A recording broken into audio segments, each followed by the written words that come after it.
Império Russo, década de 10 do século XX. A humanidade viveu o período mais trágico de sua história até então, a Primeira Guerra Mundial.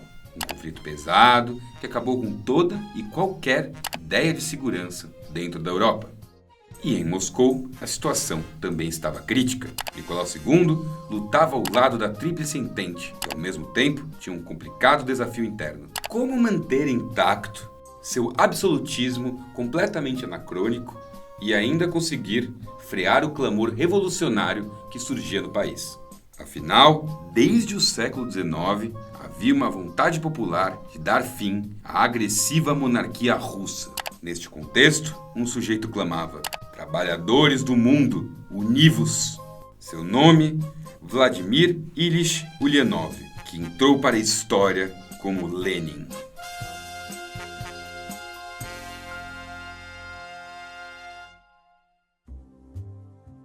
Lenin nasceu em 22 de abril de 1870 na cidade de Simbirsk, em uma família relativamente abastada, numerosa e com gosto por política. Seu pai, Ilya Ulyanov, era um homem liberal, self-made man que prosperou virando professor universitário. Também tinha um grande apreço pela monarquia. Sua mãe, Maria Alexandrovna Ulyanova, era uma moça rica de São Petersburgo, oriunda de uma família germânica judaica. Durante sua juventude, Lenin viveu uma típica vida de jovem de classe média alta. Tudo parecia bem, até que Ilya morreu de hemorragia cerebral quando o menino tinha apenas 16 anos. Esse evento mudou seu comportamento e visão de mundo. O futuro revolucionário era muito próximo de Alexandre Ulyanov, seu irmão, e com a morte do pai, esse afeto aumentou muito. Só que tinha uma questão aí. Após a morte do pai, Sasha, apelido de Alexandre, resolveu que era hora de tomar as rédeas de sua vida no que tange sua ideologia política. Então, resolveu entrar para uma organização revolucionária, de nome Vontade do Povo. No ano de 1887, a organização conspirou pela morte do czar Alexandre II. Não deu certo e Sasha acabou sendo executado pelo governo russo. Isso abalou profundamente Lenin. A sua revolta com o absolutismo russo e o legado revolucionário de seu irmão moldaram toda a sua forma de agir a partir da idade adulta. O jovem continuou com afinco nos estudos, sempre sendo lembrado como um aluno brilhante. E então decidiu estudar Direito na Universidade de Kazan. Nessa época, ele liderou uma manifestação na universidade que acabou dando ruim e levou à sua expulsão. E se seu apetite político já estava incontrolável, essa repressão sofrida na universidade só agravou. De tal forma que ele continuou na cidade e fez o seu primeiro grande trabalho. Foi o tradutor do clássico Manifesto do Partido Comunista de Karl Marx. Sua mãe, que era profundamente influente, deu um jeito de ele conseguir transferir seus estudos para a Universidade de São Petersburgo. E depois, mandou o moleque para morar na cidade de Samara. Tudo isso provavelmente para evitar que ele tivesse o mesmo destino de Sasha. Mas nada disso fez efeito. De tal forma que o agora jurista sentiu necessidade de mudar para uma cidade maior, São Petersburgo. O local da universidade seria uma boa pedida. Então, mudou-se para lá em 1893. A cidade era um polo industrial importante e Ulyanov via a necessidade de espalhar o ideário comunista para os operários locais. Com o tempo, começou a trocar bastante ideia com o pessoal do movimento social-democracia alemã. Um fato muito relevante para entendermos as lutas internas que ocorreriam após a Revolução de 1917. Ele estudou a fundo a Comuna de Paris, que poderia ser um ótimo ponto de partida para uma eventual revolução local. Bom, em 1898, aconteceu um fato importantíssimo para Lenin, que estava inclusive em vias de ser exilado para a Sibéria. Esse fato também é importante para a Rússia e para todo o planeta. Foi fundado ali o Partido Operário Social-Democrata Russo. E dentro deste partido havia um jornal chamado Iskra. Tá, você deve estar se perguntando, ok, e qual é a relevância desse jornal Iskra? Bom, o motivo é muito simples. Esse jornal era chefiado por dois amigos do peito, Lenin e um sujeito chamado Julius Martov.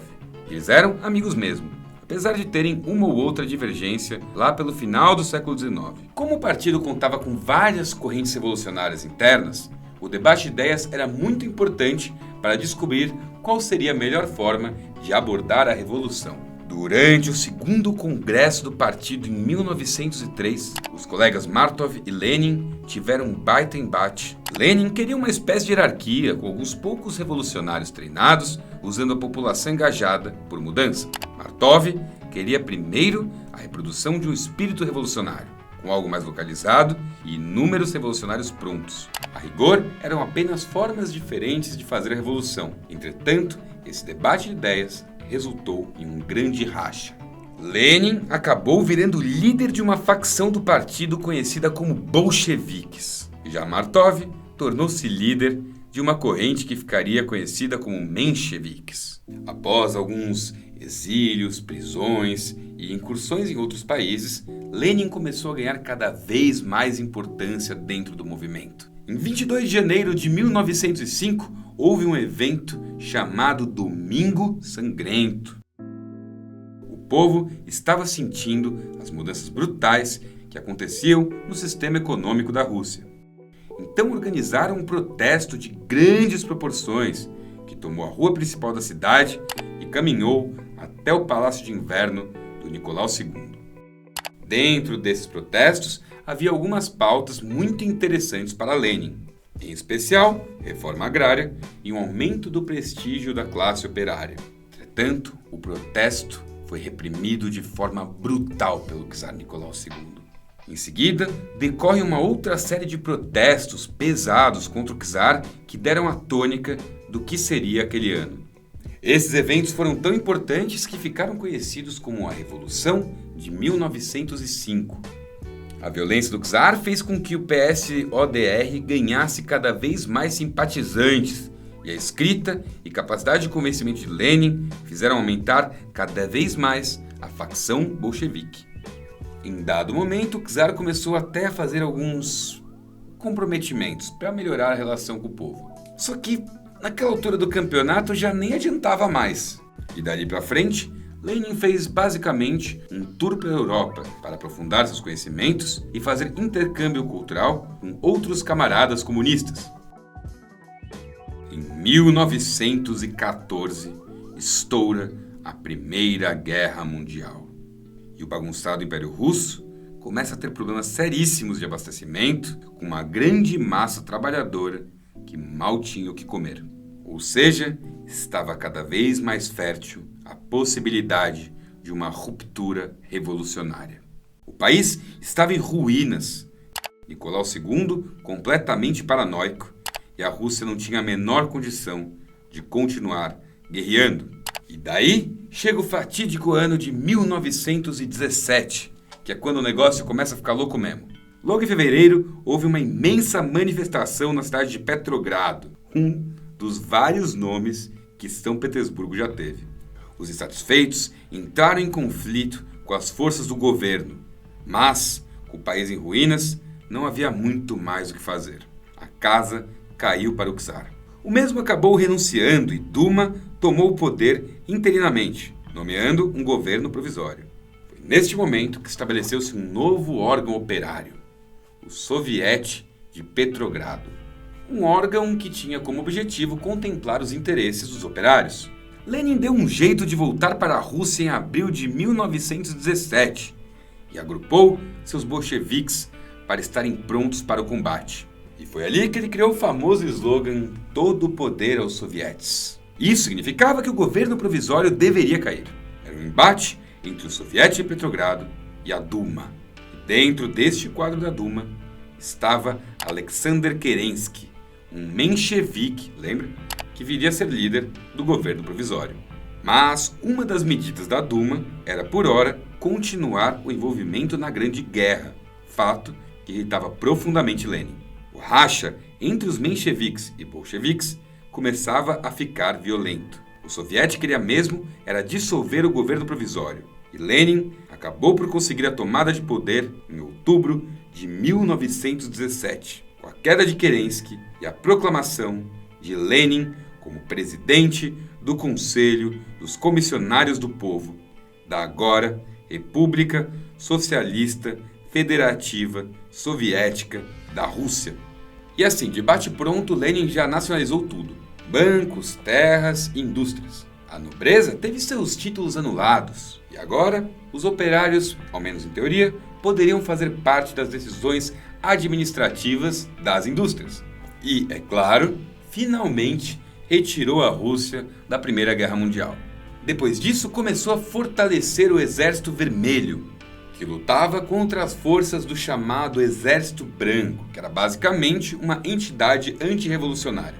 O Partido Social Democrata sumiu, com apenas o Partido Comunista tendo autorização para funcionar. Daí, países satélites foram aderindo ao estilo de governo pensado por Lenin, que fariam parte de uma organização nova, chamada União das Repúblicas Socialistas Soviéticas. Nasce aí a famosa URSS. Mas um fato importante merece ser destacado. Nessa época, Lenin instituiu o Terror Vermelho. Todos aqueles que eram considerados contra-revolucionários estavam fadados à morte. E quem ficou encarregado de colocar em prática tudo isso foi um sujeito chamado Lev Davidovich Bronstein, vulgarmente conhecido como Leon Trotsky. Já para a captação de recursos, serviço de espionagem interna e organização do Partido Comunista contra eventuais insatisfeitos, Lenin passou o cargo para um sujeito que era amigo seu lá da Geórgia, ninguém menos do que Joseph Stalin.